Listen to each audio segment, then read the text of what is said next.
नमस्कार, मैं पवन कुमार, आवाज न्यूज 24 में आपका स्वागत है। बड़ी दुखद खबर को लेकर आज हम आपके साथ में संवाद में हैं। दुनिया को हंसाने वाला एक हास्य कलाकार पंड्या सैफर उर्फ दीपक मीणा, जो आज फूट फूट कर रोया। रोने का कारण था उनके 23 वर्षीय बेटे गौदीप मीणा की सुसाइड का मामला।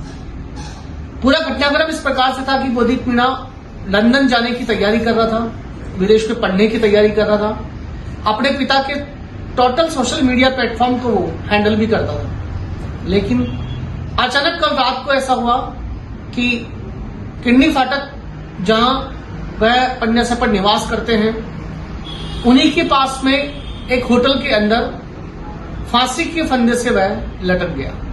घटनास्थल पर पुलिस पहुंची, मौके पर जाकर जब जायजा लिया गया तो पूरा माहौल गमगीन नजर आया। पंड्या सैफर भी पूरी तरह से टूट चुका था और अब पूरा राजस्थान और पूरा देश, फिल्मी जगत, राजस्थानी फिल्मी जगत यही ईश्वर से प्रार्थना करता है कि उनकी आत्मा को शांति प्रदान करे और पंड्या सैफर के उस परिवार को इस दुखी घड़ी में सहनीय शक्ति प्रदान करे। लेकिन सबसे बड़ा जो मामला उठता है वह यह उठता है कि आखिर 23 वर्षीय इस युवा ने सुसाइड क्यों किया।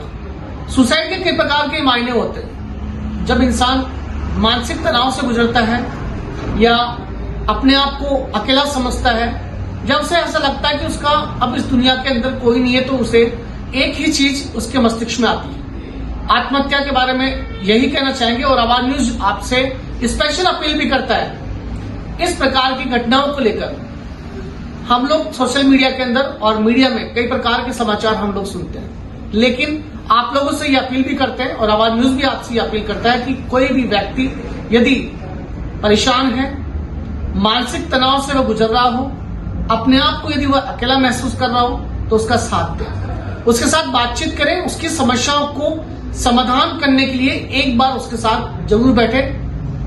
यदि कोई व्यक्ति परेशान है, कर्ज के अंदर भी यदि वह परेशान है या इस प्रकार की मानसिक परिस्थितियां उसके साथ में आ जाती हैं, तो अपने परिवार या अपने दोस्तों के साथ में बैठकर साझा करें, ताकि अपना दिल हल्का हो सके। क्योंकि यदि दिल आपका हल्का होगा, आप अपनी समस्या किसी को पूरी तरह से बता पाएंगे, तो कहीं ना कहीं आपको समाधान अवश्य मिलेगा। बाकी तो ईश्वर बैठा है और ईश्वर को साक्षी मानकर आपको भी जो है हर प्रकार की समस्याओं के समाधान के लिए आपको लड़ना ही होगा। क्योंकि इस प्रकार की जो घटनाएं घटित होती है, आत्महत्या के कई मामले सामने आते हैं। हम लोग रोजाना अखबार के अंदर, पत्र पत्रिकाओं के अंदर और सोशल मीडिया के कई प्लेटफॉर्म पे हम लोग देखते हैं कि आजकल के युवा और नौजवान बच्चे जो है आत्महत्या का शिकार हो जाते हैं। यह आत्महत्या का शिकार होने का जो सबसे बड़ा कारण है वो यही माना जाता है कि आजकल के बच्चों के अंदर वह सहनशीलता खत्म हो जाती है। और सबसे बड़ा कारण यह भी माना जाता है कि आजकल के चाहे माता पिता हो, भाई बहन हो या परिवार के कोई सदस्य हो, यदि उन्हें लगता है कि कोई व्यक्ति आपसे अब लगातार बोलचाल बंद कर दिया हो या एक अकेले माहौल के अंदर रहना पसंद कर रहा हो या उसके स्वभाव के अंदर कहीं ना कोई चेंजेस यदि आ गया हो, तो कृपया करके उसके साथ में बातचीत करें, उसके दुख को बांटने की कोशिश करें। और आप लोगों से यही हम लोग निवेदन भी करना चाहेंगे कि इस प्रकार के घटनाक्रम को लेकर, क्योंकि कर्ज की जो समस्या होती है बहुत बड़ी समस्या होती है, एक ऐसी आर्थिक समस्या होती है जिसको लेकर इंसान बड़ा परेशान हो जाता है, किसी को कह नहीं पाता है, चाहे वो अपनी इज्जत की बात सोचे या जिम्मेदारी की बात सोचे। तो इस प्रकार के घटनाक्रम यदि आपके साथ में घटित होते हैं, तो कानूनी सहायता केंद्र में जाके आप हेल्प ले सकते हैं। आपके ऊपर यदि कर्जदारों के द्वारा लगातार ऐसा कोई बोझ आपके ऊपर आता है या उनके द्वारा आप टॉर्चर किए जाते हो, तो मैं आपसे निवेदन करूंगा कि आप अपने परिवार समाज के साथ बैठे, समस्याओं का समाधान निकाले। लेकिन इस प्रकार की घटना जो पंड्या सैफर के साथ घटित हुई है, आप लोग प्लीज ऐसे व्यक्तियों का साथ दें।